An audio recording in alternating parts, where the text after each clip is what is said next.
Bonjour, alors je vais vous faire cette petite vidéo pour essayer de vous expliquer les séries chronologiques parce que je pense que tout seul à distance, ça va être un peu compliqué à comprendre. Donc j'espère que vous avez lu le cours que je vous ai mis sur Pronote. Le début, je pense que c'est assez facile à comprendre, donc je vais passer rapidement et je vous expliquerai un peu plus en détail la deuxième partie. Donc déjà, une série chronologique, c'est une série statistique, donc ça va rejoindre ce que vous faites en statistique, qui est toujours ordonnée en fonction du temps, c'est-à-dire qu'on étudie une variable en fonction du temps. Et en général, on va étudier des séries qui ont des variations au cours de l'année.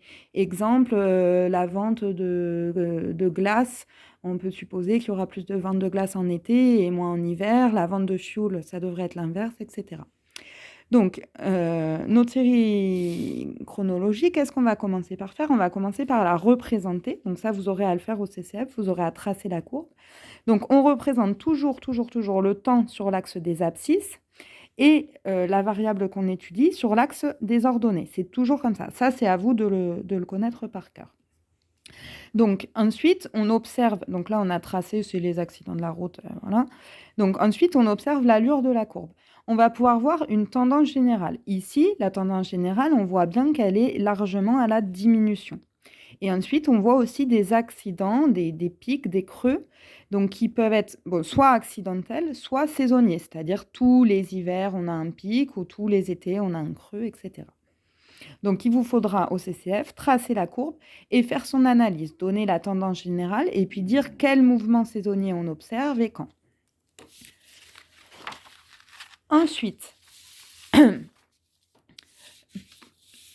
la deuxième chose qu'on aura à faire, c'est de calculer les moyennes mobiles, qui est un moyen en fait de lisser la courbe, de gommer l'effet saison, les pics et les creux. Donc les moyennes mobiles, ça vous est détaillé dans le poly comment faire. Si elles sont d'ordre pair, c'est assez simple. Exemple, on veut calculer la moyenne mobile d'ordre 3 pour la période T5. On va prendre 3 valeurs, donc celle de T5 et ses deux voisines. Donc 1, 2, 3. On va additionner ces 3 valeurs et diviser par 3 pour faire la moyenne. Donc d'ordre 5, c'est pareil. On prendra cette fois-ci 1, 2, 3, 4, 5. Et on divisera par 5. Donc là, ça ne pose pas de problème. Là où c'est un peu plus compliqué, c'est si on veut faire les moyennes mobiles d'ordre 2, 4, 6, donc d'ordre pair. Parce que si on prend 3 valeurs, enfin, si on prend 4 valeurs, 1, 2, 3, mais on prend laquelle comme quatrième? Celle-là ou celle-là? En fait, on va décentrer notre moyenne. Donc, ce qu'on va faire, c'est que tout simplement, on va prendre la moitié de chacune du bout. Donc, 1, 2, 3, et la moitié de celle-là, plus la moitié de celle-là. Et on va diviser du coup par 4 valeurs. Donc même chose si on devait faire une moyenne mobile d'ordre 6, etc. Donc je vous filme les réponses du coup du cours.